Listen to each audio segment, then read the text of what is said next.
Guys, you need to see this video. An impressive phreatic eruption just happened at the Taal Volcano. That's a special volcano with an incredible geological setting because the Taal Volcano is the smallest active volcano in the world. But that's not all. Its shape is unexplained and its location on an island. And as if that wasn't enough, it's located on an island within a lake within an island. So that makes it a unique geologic wonder. And thousands of tourists and geologists are coming to see the Taal Volcano every year. And what it did just produce was impressive, guys. Thankfully, nobody was hurt because it wasn't unexpected, but it for sure looked something like what had happened on White Island, like this at the Yellowstone volcano, but at a smaller scale than what Taal has produced here.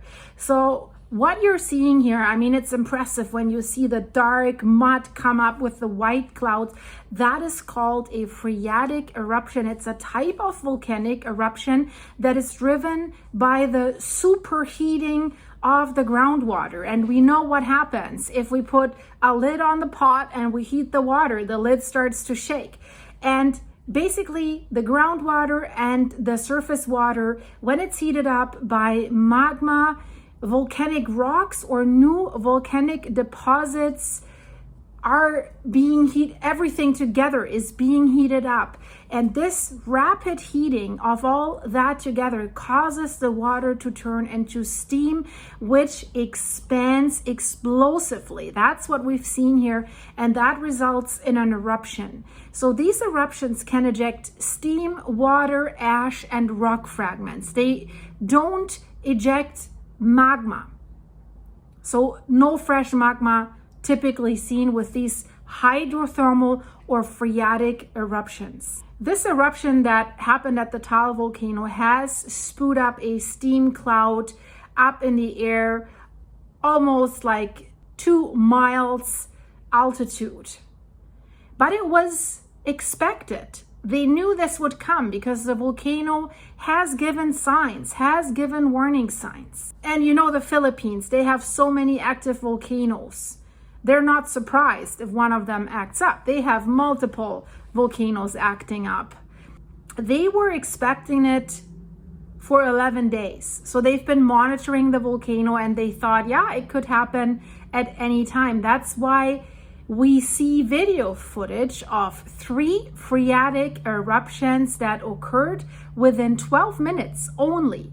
So it did this 3 times. The first eruption was quite minor, while the second eruption was a lot bigger and more energetic.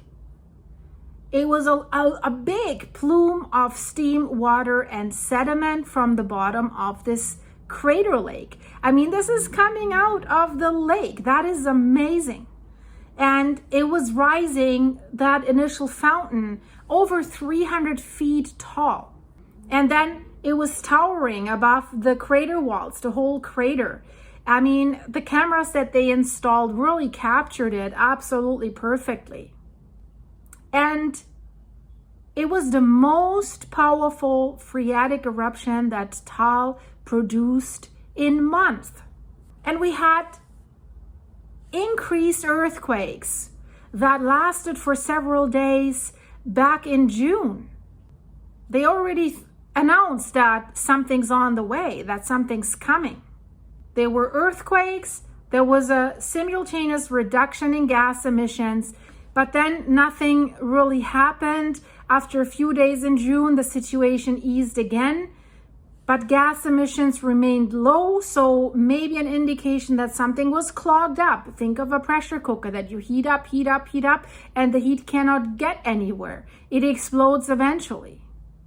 But then it continued to do further tremors, further earthquakes, volcanic, tectonic earthquakes, and surprisingly, right before these three phreatic eruptions, it remained relatively quiet in regards to earthquake activity. And there was only 500 tons of sulfur dioxide that was emitted. So it was not like, oh, now it's coming, increased earthquakes, increased gas emissions, land rise, or anything like this.